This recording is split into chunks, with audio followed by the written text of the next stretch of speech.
स्वागत और साधुवाद। आज हमारा भौतिक प्रदेश का चौथा टॉपिक स्टार्ट होने वाला है।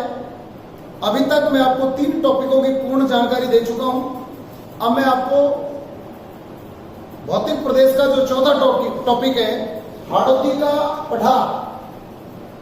हमारा आज का कंटेंट होगा हाड़ौती का पठार, जिसे हम बोलते हैं राजस्थान का दक्षिण पूर्वी पठारी भाग।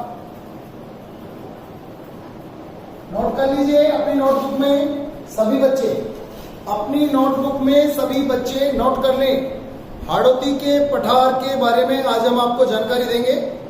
बहुत बड़ा टॉपिक नहीं है, छोटा टॉपिक है, तो विशेष रूप से ध्यान दें इस पर, क्योंकि सवाल हमारा कहीं से भी नहीं छूटना चाहिए अगर हम मेहनत करें तो देखिए, हाड़ौती का जो पठार है, यह ऐसा माना जाता है कि बेसाल्टिक लावा से इसका निर्माण हुआ है।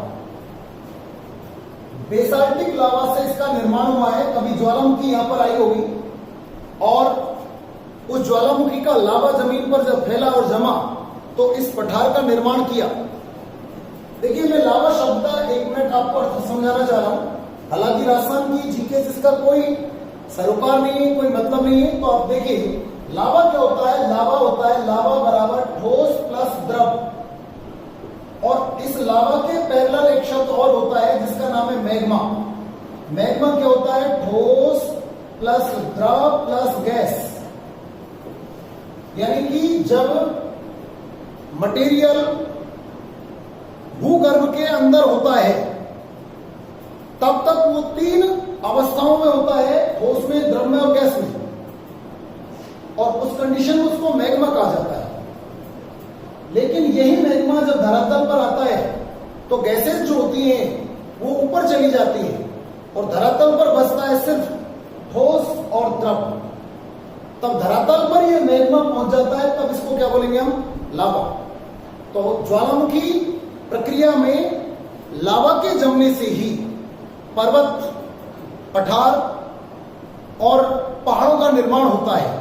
तो ध्यान रखें, अगर कोई पूछे आपसे या आपको कहीं लिखा मिले मैग्मा से बनते हैं क्या, तो गलत। ये पठार और पहाड़ जो भी है, ये सभी जो बनते हैं ये बनेंगे किससे? ये लावा से बनते हैं, ध्यान रखें।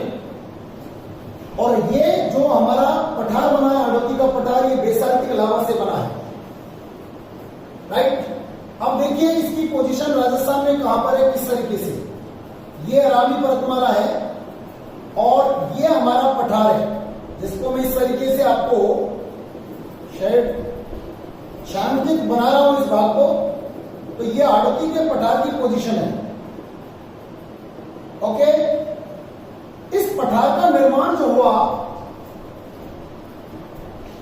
सिनेजोइक काल में हुआ। ये मैं पूर्व में भी आपको जानकारी दे चुका हूं, ठीक है। एक मैंने आपको लाइन लिखी थी, कार्ल मार्कस की आप में से न्यू कौन है, आप में से न्यू कौन है, ये लाइन मैंने आपको पहले बताई थी, जिसमें आ का मतलब है जोइक काल, ए का मतलब पेरिजोइक काल, मे का मतलब है मिसेजोइक, सिनेजोइक और नियोजोइक। ये महाकल्प है 1, 2, 3, 4, 5। तो इस पठार का निर्माण जो हुआ है वो मिसेजोइक काल में हुआ है। सिनेजोइक नहीं, मिसेजोइक। ये मैंने मिसेजोइक काल में इस पठार का निर्माण हुआ है। ये मैं आपको पूर्व में भी जानकारी दे चुका हूं। राजस्थान में जो सबसे प्राचीन संरचना है वो अरावली है, और ये जो अरावली है और ये जो पठार है, ये दोनों ही गोंडवाना का अवशेष है। गोंडवाना लैंड के अवशेष माने जाते हैं, ठीक है। इस पठार में काली मिट्टी पाई जाती है। राजस्थान की सबसे ज्यादा वनस्पति इसी पठार में पाई जाती है। नोट करते रहे अपनी नोटबुक में। मैं आज आप सभी बच्चों को ये जानकारी दे रहा हूं कि मैं कुछ सवाल आपसे पूछूंगा, आपको अपने चैट बॉक्स में इन सवालों के जवाब भेजने। लेकिन मैं आपके इन सवालों का जवाब आज थोड़ा सा परिवर्तन कर रहा हूं। मैं क्लास में थोड़ा समय ताकि कम से कम खराब हो, इसके लिए मैं आपके सवालों का जवाब अगली क्लास में दूंगा। ठीक है, आप अपने कंटिन्यूटी बना के रखें। चैट बॉक्स में जो भी आप लिखना चाहें, आपका जो मैं बिल्कुल आपको वॉच करूंगा, आपको देख रहा हूं, लेकिन आपके प्रश्नों इनको आपके जो चैट बॉक्स में सवाल आएंगे या जो भी आप मैसेज भेजेंगे उसको मैं चेक करूंगा शाम को, और फिर उनका जवाब मैं आपको कल भेजूंगा। तो यह आप ध्यान रखें। तो यहां पर इसको आप अपनी नोटबुक में उतारते रहे। काली मिट्टी पाई जाती है, वनस्पति का अधिक यहां पर है।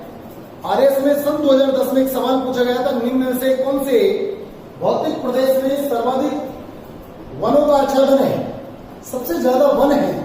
तो उसमें आपको अरावली भी देगा, वो आपको यहाँ पर मरुस्थल भी देगा, वो आपको यहाँ पर पूर्वोत्तर मैदान भी देगा, और वो हाड़ौती का पठार देगा। देखिए, हाड़ौती के पठार में सवाल को मैं बोल रहा हूं आपको, वनाच्छादन अधिक है, यानी कि डेंसिटी के आधार पर, वनों के घनत्व के आधार पर सबसे ज्यादा जो वन देखने को मिलते हैं वो हमारे हाड़ौती के पठार में देखने को मिलते हैं। इस पठार की जो औसत ऊंचाई है, नोट करें, इस पठार की औसत ऊंचाई लगभग 500 मीटर है।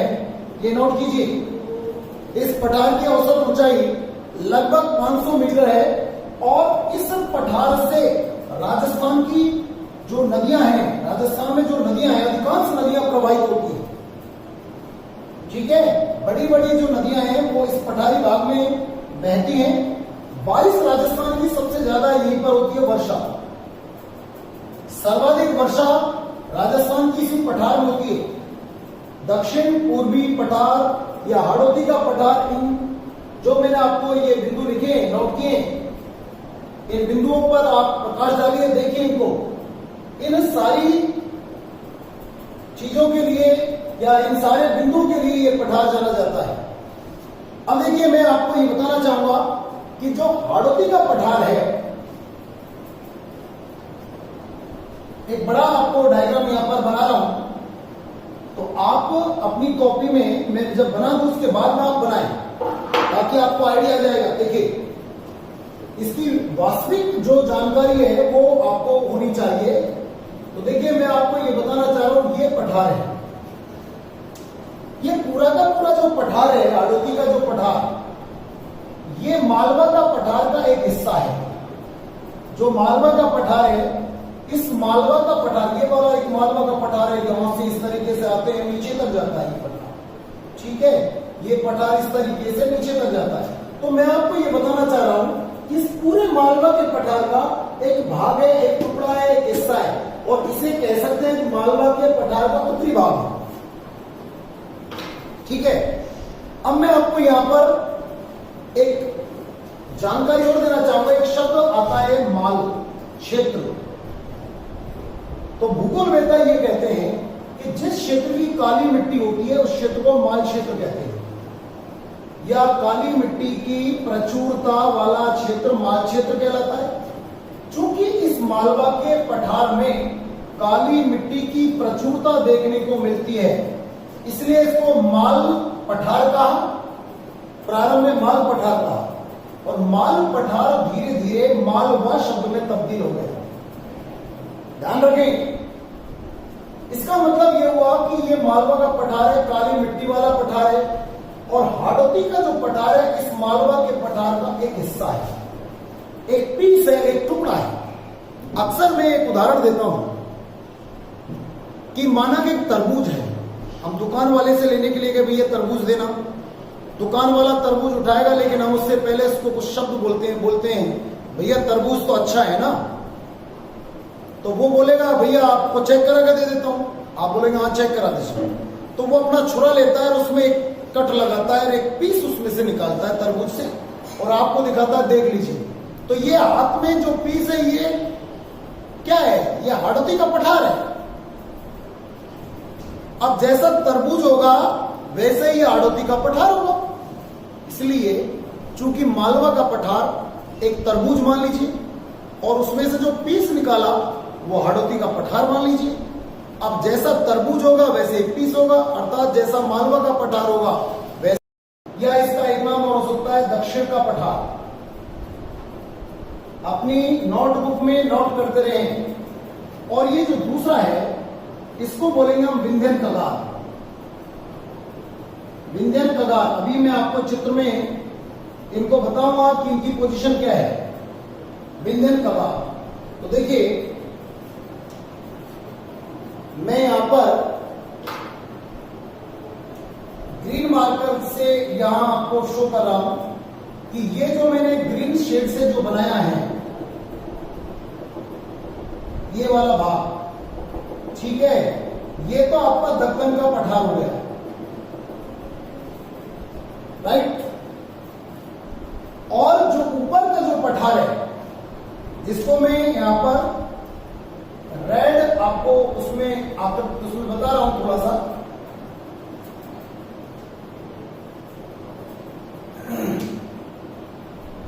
इस तरीके से यहां तक किया जाता है। ये विंध्यन कगार है।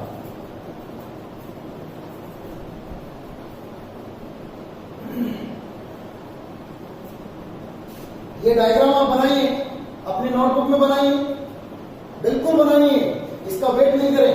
ये हमारा लास्ट पार्ट चल रहा है भौतिक प्रदेश का, आज ये समाप्त होगा। बना लीजिए।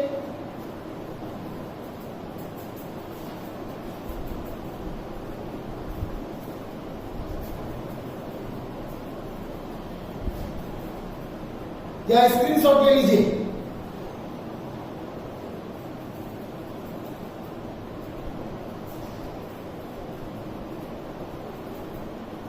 ओके, अब देखिए ये जो दक्कन है, ये जो दक्कन का जो पठार है इसके बारे में आपको बता रहा हूं कि ये पुनः दो भागों में बांटा गया है। दक्कन को हम पुनः दो भागों में बांट करके पढ़ते हैं। एक तो होगा हमारा माला प्रदेश,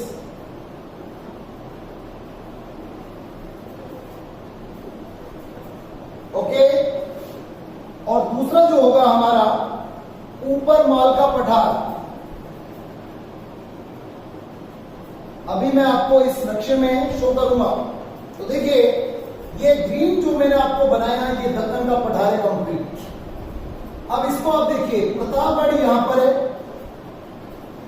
रेड मार्कर से इसको दिखा रहा हूं मैं आपको। यहां प्रतापगढ़ और ये बीच में झालावाड़ तक का जो पठारी भाग है, ये वाला जो जिसको मैंने रेड से किया है, आप भी कलरफुल पेन अगर लेकर के इनको बनाए तो ज्यादा ठीक रहेगा। ये माला प्रदेश है, यानी कि ये जो रेड उसमें बताया, जिसमें मैं ये बोल सकता हूं कि प्रतापगढ़ प्लस झालावाड़ के मध्य का जो भाग है इसको हम मालव प्रदेश के नाम से जानते हैं, जो कि दक्कन के या दक्षिण के पठार का एक भाग है। क्योंकि ये पूरा जो पठार है दक्षिण पूर्वी पठार, इसको दो भागों में बांटा। ऊपर का भाग जो उत्तर की तरफ है उसको उत्तरी पठार नहीं बोल करके विंध्यन कगार कहा, और जो दक्षिण का नीचे का हिस्सा है उसको दक्षिण का पठार कहा। दक्षिण के पठार को दो भागों में बांटा, मालव प्रदेश और ऊपर माल का पठार। मालव प्रदेश प्रतापगढ़ और झालावाड़ के बीच का इलाका है, जिसको मैंने यहाँ इस तरीके से आपको रेड कलर पेन से यहां पर दिखाया है। और इससे ऊपर का जो है, देखिए ये भाग जो है शेष, इसको थोड़ा ऐसे दिखाते हैं।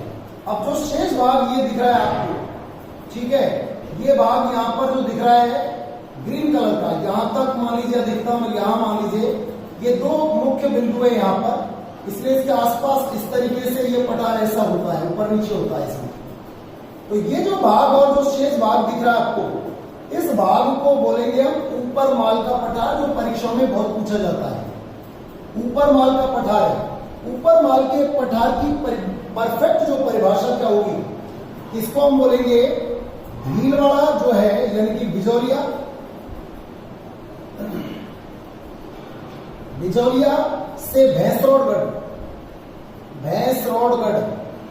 तो ये तो यहां पर बिजौलिया मानिए, यहां भैंसरोडगढ़ मान लीजिए।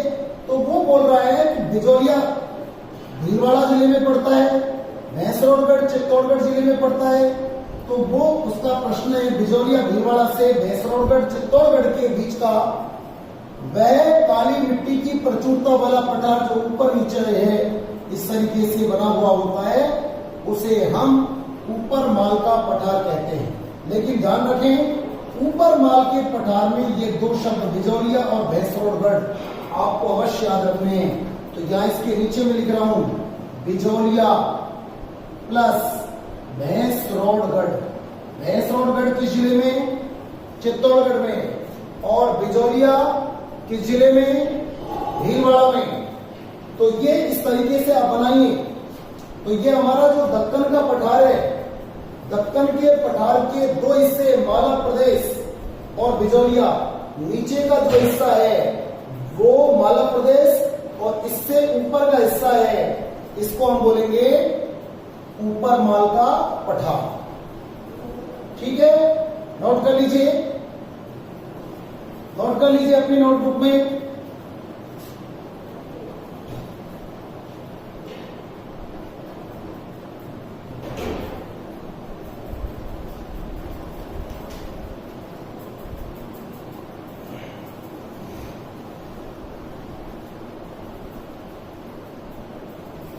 ठीक है, अब देखिए, अब विंध्यन कगार को मैं लेता हूं।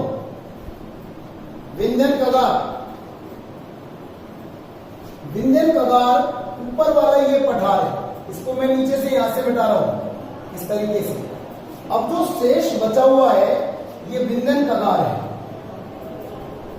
अब विंध्यन कगार को भी दो भागों में बांट के पढ़ते हैं हम लोग। कौन कौन से दो भाग हैं?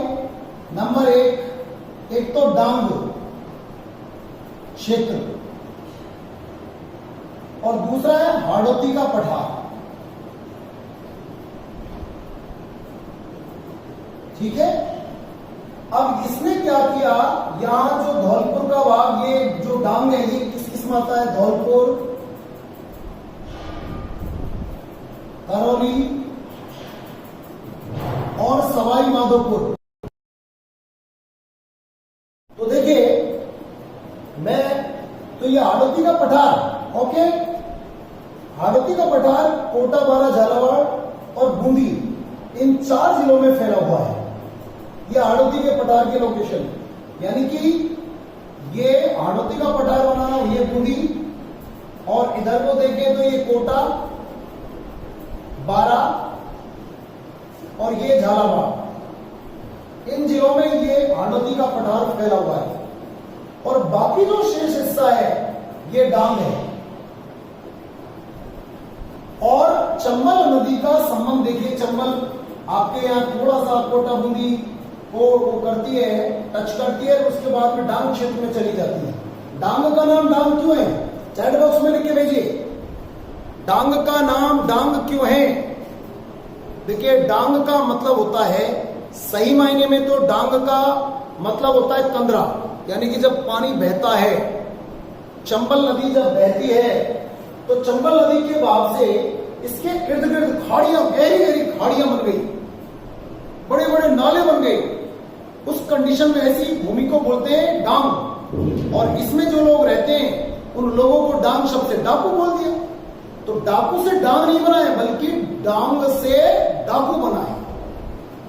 और इसमें जो अनावश्यक वनस्पति हो जाती है तब इसको हम बीहड़ बोलेंगे। इसी क्षेत्र में क्या बोलते हैं, बन जाते हैं बीहड़।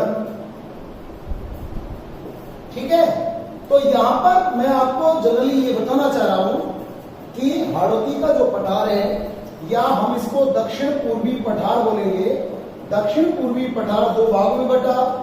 एक तो दक्षिण पूर्वी पठार, उसके ऊपर का भाग जो है वो विंध्यन कगार हो गया, नीचे का भाग दक्कन का पठार या दक्षिण का पठार हो गया।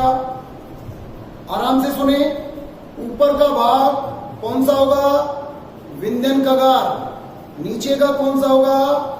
दक्कन का पठार। अब दक्कन का पठार कितने भागों में बांटा? 2 भागों में। कौन कौन से? माला प्रदेश, और दूसरा कौन सा होगा? ऊपर माल का पठार। उधर हम विंध्यन कगार को भी 2 भागों में बांटेंगे। कौन कौन से? एक हाड़ौती और दूसरा डांग। ठीक है, ये शब्द आपको दिमाग में रहने चाहिए और इन क्षेत्रों की लोकेशन आपके दिमाग में होनी चाहिए, क्योंकि ये शब्द कहीं ना कहीं प्रयुक्त होंगे। आगे जो हमारा अगला जो टॉपिक आने वाला है, हम कल से जो टॉपिक पढ़ाएंगे आपका अपवाह प्रणाली राजस्थान की, जिसमें भी थोड़ा सा वक्त लगेगा, लेकिन ये बहुत महत्वपूर्ण टॉपिक है राजस्थान ज्योग्राफी के। इसलिए अब आपको ये ध्यान से देखना है कि मैं कहीं भी डांग बोलूं, क्या मैं बोलता हूं डांग बोलता हूं या फिर मैं आपको बियड बोलता हूं, तो फिर आपको ये लोकेशन तुरंत दिमाग में आनी चाहिए आपकी। तो डांग का मतलब कहाँ है, ये वाला है। इसमें जिले कौन से आ रहे हैं? डांग में धौलपुर, करौली, सवाई माधोपुर। और अगर हाड़ौती बोलता हूं तो आपको तुरंत ये जिले याद आने चाहिए। कोटा, नक्शे में याद करिए, जो मैं नक्शा आपको बनाता हूं, अक्सर सिखाता हूं, उस नक्शे में आप याद कीजिए कोटा। ठीक है, ये कोटा जो आर पार सीमा बनाता है इस तरीके से, कोटा, बारा, झालावाड़ और बूंदी, इधर बूंदी है। ठीक है, और इधर को धौलपुर, करौली, सवाई माधोपुर। तो ये वाला जो इलाका है ये कौन सा है हमारा? डांग क्षेत्र। और नीचे वाला जो इलाका है ये कौन सा है हमारा? हाड़ौती का पठार। वैसे मैं आपको बता दूं, दक्षिण पूर्वी पठार को कितने भागों में बांटा? बोलिए, जवाब दीजिए। 2। नंबर 1 विंध्यन कगार, नंबर 2 दक्कन का पठार। विंध्यन कगार कितने भागों में बांटा? 2 भागों में। कौन कौन से? डांग और हाड़ौती का पठार। दक्कन के पठार को, दक्षिण के पठार को कितने भागों में बांटा?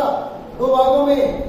मालवा प्रदेश जो प्रतापगढ़ और झालावाड़ के बीच का इलाका है, और ऊपर माल का पठार बिजौलिया और भैंसरोडगढ़ के मध्य का क्षेत्र है, इसे हम ऊपर माल का पठार कहते हैं। तो ये हमारा डिस्ट्रीब्यूशन हुआ। अब देखिए, राजस्थान के कुछ पठार जो है महत्वपूर्ण पठार, उनके बारे में मैं आपको एक चित्र के माध्यम से जानकारी दे रहा हूं। राजस्थान में मुख्य रूप से कौन कौन से पठार हुए हैं, ये देखिए।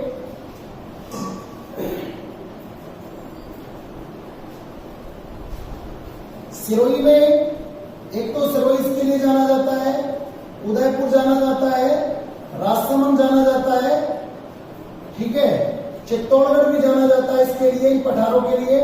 और इसके अलावा अलवर भी जाना जाता है। ठीक, अब देखो, सिरोही में आपके यहां पर 2 पठार आएंगे। एक तो ऊपर माल का, सिरोही में आपके यहां पर 2 पठार आएंगे। नंबर 1 उड़िया पठार, जो राजस्थान का सबसे ऊंचा पठार है, 1360 मीटर इसकी ऊंचाई है। आबू का पठार 1200 मीटर ऊंचाई है आबू पठार की। आबू पठार ऊंचाई कितनी हो गई? 1200 मीटर। तीसरा सबसे ऊंचा पठार है। फिर दूसरा कौन सा हो गया? ये भौराट का पठार हो गया। भौराट का पठार है उदयपुर और राजसमंद, यानी कि यहाँ पर गोगुंदा है, उदयपुर का गोगुंदा और राजसमंद का कुंभलगढ़, इसके बीच में एक पठार है जिसे हम बोलते हैं भौराट का पठार। इसकी ऊंचाई, यानी ऊंचाई के आधार पर ये दूसरे नंबर पर है। ठीक है, 1200 से ऊपर है, लगभग 1250 के आसपास है, एग्जैक्ट मुझे थोड़ी ध्यान नहीं आ रही है तो ये, लेकिन इतना है 1360 से कम है और 1200 से अधिक है, तो सेकंड पोजीशन पर ये आता है।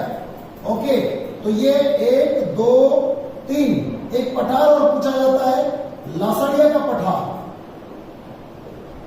लासड़िया का पठार कहां पर है? तो देखिए, उदयपुर में क्या है, एक झील है जिसका नाम है जैसमंद झील।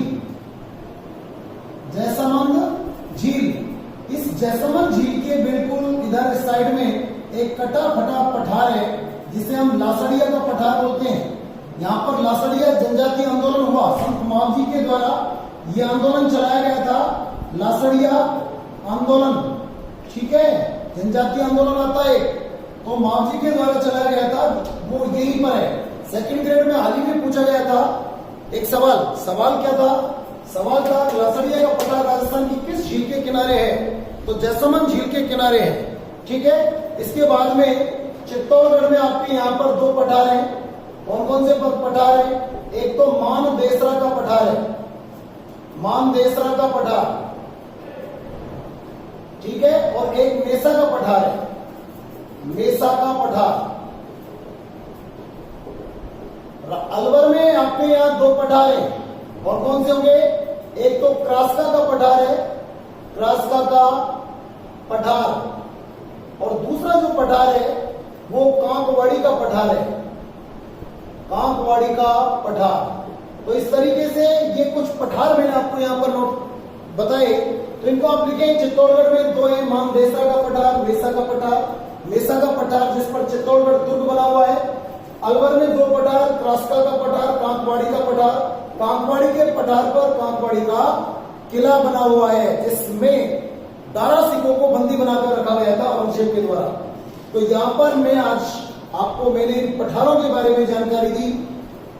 प्रतियोगी परीक्षा के दृष्टिकोण से यहाँ पर ये जो पठार है, हालांकि इनकी आगे भी बीच बीच में चर्चा होती रहेगी, ऐसा नहीं है, इसलिए मैंने इनको आपको फटाफट बता दिया कि ये पठार है, क्योंकि और भी इनके आगे मैं चर्चा करूंगा आपसे। इसलिए आज हमारा ये टॉपिक हुआ समाप्त, और भौतिक प्रदेश का टॉपिक आज हमारा समाप्त हो गया। 4 भाग हमारे यहाँ समाप्त हुए। कल से मैं आपको पढ़ाऊंगा राजस्थान की अपवाह प्रणाली या कोई अन्य टॉपिक जो भी मैं पढ़ाऊंगा। तो अब विचार मेरा ये बनता है कि भाई अब मैंने ये लगभग 10 से 12 क्लास आपको ज्योग्राफी की थी, अब मैं चाहता हूं आपको मैं राजस्थान का जो इतिहास है, जिसमें राजस्थान का इंटीग्रेशन और राजस्थान का एकीकरण की बात करेंगे, 1857 की क्रांति है, किसान आंदोलन, जनजातीय आंदोलन, प्रजामंडल। तो मैं 2 टॉपिक मैं चाहता हूं अब उनको मैं आपको पढ़ाऊं यहाँ पर, क्योंकि बहुत सारे बच्चों ने जो मेरी क्लास ली, उन बच्चों ने ज्योग्राफी का मैटर लगभग पढ़ा हुआ है। हालांकि पढ़ाऊंगा पूरा मैं आपको, लेकिन उन बच्चों की व्हाट्सएप पर मुझे ये जानकारी मिल रही है, वो बच्चे मुझसे डिमांड रख रहे हैं कि सर आप थोड़ा सा राजस्थान, जो आधुनिक राजस्थान का जो इतिहास है, जिसमें एकीकरण का टॉपिक है, 1857 की क्रांति, उन टॉपिकों पर आप फोकस डालिए। तो हम अगला टॉपिक स्टार्ट करेंगे, जो भी स्टार्ट करेंगे आपको एक दिन पहले यानी कि कल हम आपको बताएंगे कि हमारा अगला टॉपिक क्या होगा। ओके, धन्यवाद सभी को, साधुवाद। अच्छे से आपने इस टॉपिक को पढ़ा है, कोई क्वेरी है तो आप बताना। टेलीग्राम पर PDF में मैं आपको अगले 2 या 3 दिन में सवाल भेजूंगा।